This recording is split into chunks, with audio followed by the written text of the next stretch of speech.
Bismillahirrahmanirrahim. Assalamualaikum warahmatullahi wabarakatuh. Pada video kali ini, kita akan melakukan simulasi keandalan suatu tampungan air, apakah itu embung, waduk, ataupun kolong. Namun, pada video kali ini saya coba untuk melakukan simulasi tampungan air berupa kolong atau bekas tambang yang ada di Kepulauan Bangka Belitung. Jadi langsung saja kita ke Excel yang telah saya susun. Di sini nanti teman-teman bisa melakukan pengunduhan ya untuk mendapatkan file Excel ini di deskripsi. Sebelum melakukan simulasi, yang perlu saya sampaikan, kita telah melakukan beberapa analisis ya, termasuk di sini melakukan simulasi perhitungan debit total limpasan air, yang mana kita telah melakukan korelasi dan juga kalibrasi serta beberapa perhitungan lainnya seperti evaporasi, evapotranspirasi, dan juga melakukan pengukuran di lapangan sehingga didapatkan nilai ataupun kurva karakteristik dari tampungan kolong yang akan kita analisis. Di sini tentu saja ya pengukuran dilakukan menggunakan echo sounder dan setiap elevasi dilakukan pengukuran luasan dan volume tampungan. Data mentah dari echo sounder sudah saya lakukan analisis sehingga didapatkan setiap elevasinya itu menghasilkan luasan tampungan dan juga volume tampungan. Data ini sangat penting nantinya untuk menjadi dasar acuan dalam melakukan simulasi SOR atau Standard Operating Rule. Oke, kita langsung pada SOR, di mana data awalnya berupa data kolomnya sudah saya inputkan di sini berdasarkan data pengukur langsung di lapangan, di mana luas permukaannya berada di nilai 26.000 sekian meter persegi atau 2,64 hektar. Lalu minimum operating levelnya atau kita bisa menentukan seberapa tinggi level dead storage dari suatu tabungan air. Lalu saya konversikan menjadi volume meter kubik. Lalu spillway crash ini berupa tinggi maksimum dari level muka air tampungan air yang akan kita simulasikan. Di sini saya melakukan atau menginput 14,5 meter, di mana nilai ketinggiannya tidak lebih daripada level ataupun muka air pengukuran yang telah kita lakukan. Jika lebih tinggi ya, di mana tadi nilainya 15, misalnya di sini kita input 16, nanti nilainya tidak akan bisa ketemu karena sudah di atas ambang level maksimum dari muka air yang telah kita ukur.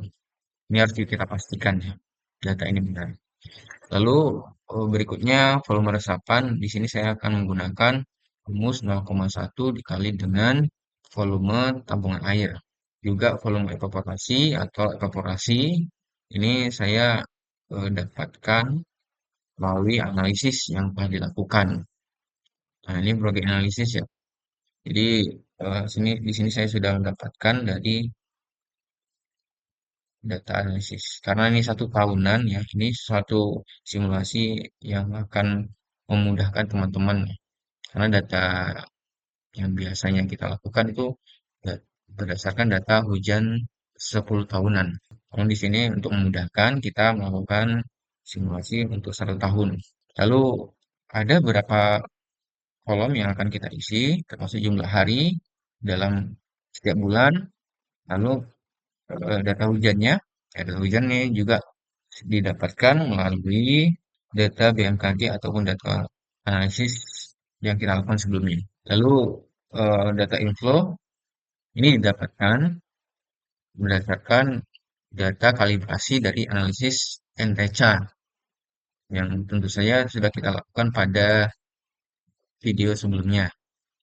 Lalu di sini ada juga konversi. Konversi menjadi meter kubik dari nilai meter kubik per detik dikonversikan menjadi data meter kubik ya dalam 1 bulan. Lalu kondisi awal bulan Di sini berdasarkan dari data sebelumnya, ataupun kita bisa melakukan simulasi dari minimum operating level, di mana dianggap bahwa kolom ini dilakukan grouting atau pengisian air, sehingga data minimum operating levelnya menjadi data dasar dalam pelaksanaan simulasi ini.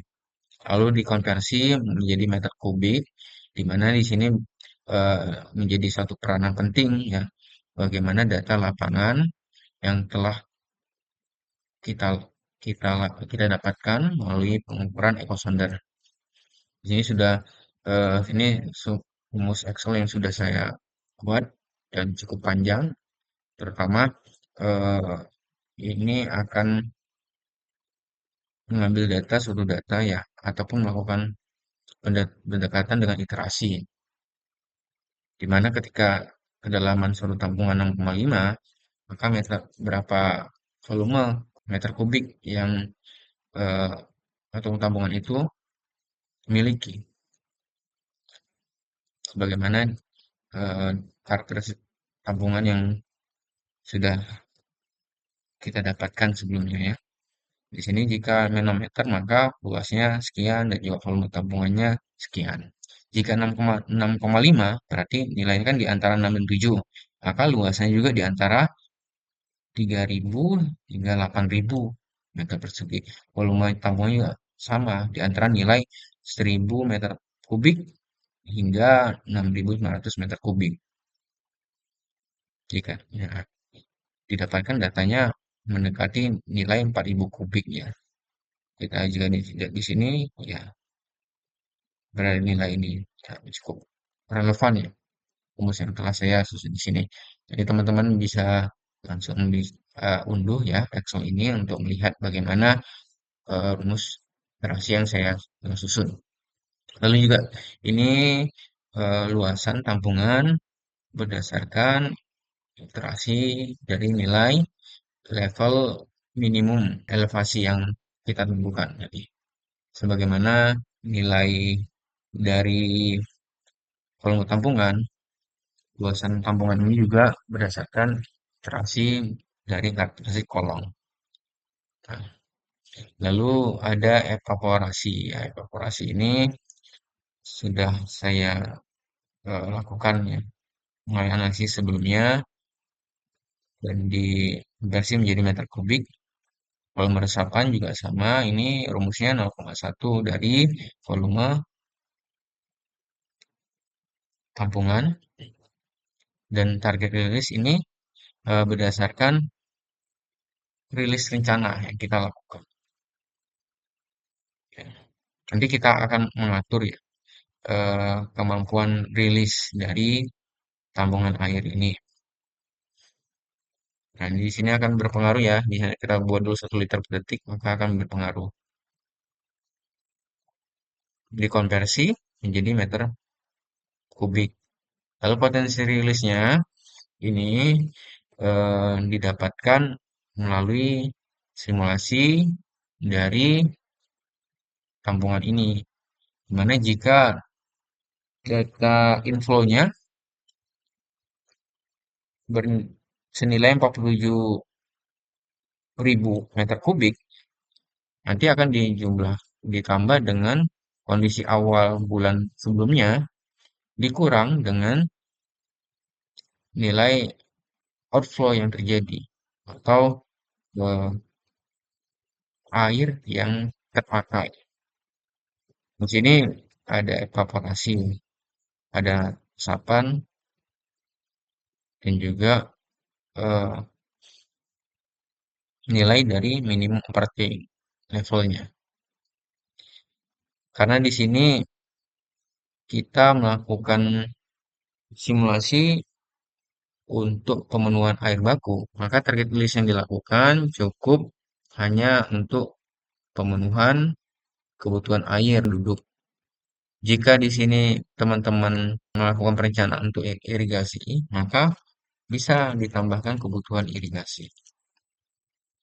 Kebutuhan irigasi. Selain itu juga biasanya tabungan air digunakan untuk perikanan, dan juga pariwisata. Ataupun juga biasanya SOT ini juga mengatur bagaimana penggunaan air agar bisa digunakan untuk pembangkit listrik tenaga air atau PLTA. Semua ini bisa disimulasikan. Namun untuk contoh ini kita cukup melakukan simulasi pemenuhan air untuk kebutuhan air baku. Sehingga di sini potensi rilisnya kita atur jika ada nilai yang berlebih atau ada lebih dari tanggul yang kita rencanakan, maka akan digunakan nilai tinggi tanggul tersebut. Jika ternyata dalam simulasi ini ternyata kebutuhan air itu bisa minus ataupun mengalami defisit, ya, maka kita ganti nilainya dengan nol. Ini adalah rumus dari potensi rilis. Dan ini ya, baik target rilis, potensi rilis, dan aktual rilis, ini semua biasanya tergantung daripada simulasi yang akan kita lakukan. Jadi setiap simulasi itu bisa berbeda-beda, tergantung bagaimana kegunaan dari waduk, embung, ataupun kolong. Bisa jadi kolong itu ataupun waduk itu ada multifungsi atau multiguna, atau bisa jadi ekaguna dan kegunaan yang lebih dari satu fungsi. Sedangkan yang auto release itu kita tentukan jika target rilis lebih besar daripada potensi rilis, maka menggunakan potensi rilis. Tapi jika tidak, artinya potensi rilis lebih besar, maka menggunakan nilai dari target rilis.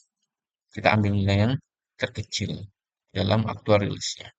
Lalu kita akan menentukan bagaimana kondisi akhir bulannya. Di mana ketika 1 bulan penuh dilakukan operasi, apakah dan bagaimana kondisi tabungan air ini. Kita melakukan rumus pada Excel dengan membuat suatu kondisi. Ya, di mana jika inflow dengan kondisi awal dikurang dengan outflow yang terjadi, nilainya lebih kecil daripada minimum rilis, maka akan menggunakan nilai minimum rilis tersebut. Artinya di kondisi level muka air terendah. Jika lebih besar daripada tanggul, Ragun menggunakan nilai dari volume tanggul. Tapi tidak dalam kondisi keduanya, lebih kecil atau lebih besar daripada nilai itu, atau di antara nilai itu, maka menggunakan rumus ataupun simulasi kondisi air yang ada di tampungan tersebut, yaitu nilai inflow ditambah dengan kondisi awal dikurang dengan outflow yang terjadi, sehingga didapatkan volume tampungan di kondisi akhir bulan pada bulan Januari 2012 sebesar 48 meter kubik dengan literasi tingginya menjadi 10 meter dan luasannya sebesar 15.000 meter persegi. Dan ketika kita cek di sini kondisinya, apakah dia mampu untuk dirilis atau keandalannya mampu untuk memenuhi kebutuhan air, ternyata di sini mampu. Dimana di sini kita mendapat rumusnya, dimana jika M14 ya, target rilis dengan aktual rilis itu jika sama, maka kita buat di sini terangannya oke. Jika tidak sama, maka itu gagal. Dari sini oke semua, karena kita mencoba nilai yang paling rendah. Ini bisa kita ganti ya. Kita coba target yang paling besar ini kemampuan rilisnya berapa liter per detik yang paling optimal. Kita di sini coba buat 10 liter per detik. Nah, ini masih ada kegagalan. Ada di 1 bulan gagal. Lalu kita kecilkan. Nah, di sini dengan nilai 9 liter per detik ini semuanya sudah sukses. Tapi kita ingin mendapatkan nilai yang optimal. Kita coba nih naikkan ke nilai 9,5. Nah, ada yang gagal. Ya, 9,4. Ada juga yang gagal. 9,2. Oke, mungkin di angka 9,1 ya. 9,15 ya. Ini masih bisa. Ya, jadi ini simulasi dilakukan untuk kondisi pemenuhan air baku saja dan juga melakukan simulasi untuk mendapatkan jumlah orang yang dapat dipenuhi. Jika nantinya ada beberapa variabel seperti jumlah orang yang menjadi targetnya gitu kan. Misalnya ini ditentukan jumlah orang yang dapat dipenuhinya sebesar 20 30.000 ya, 30.000. Maka ini kemampuan rilisnya cukup kita ganti ya, ini dikali dengan nilai ini. Jadi ada kondisi di mana kegagalan itu begitu banyak ya, dan suksesnya hanya di bulan-bulan awal ya. Dan dalam melakukan simulasi SOR ini tergantung dengan kondisi karakteristik kolom ataupun tampungan dan juga tujuan dari simulasi SOR itu sendiri. Jadi apakah untuk memenuhi kebutuhan air saja gitu kan, ataupun ada unsur-unsur lainnya, yaitu bisa jadi untuk memenuhi irigasi ataupun berbagai kegunaan lainnya. Mungkin itu tutorial pada video kali ini. Mohon maaf apabila ada hal yang tidak berkenan. Saya akhiri. Wabillahi taufiq wal hidayah. Wassalamualaikum warahmatullahi wabarakatuh. Terima kasih telah menonton video ini.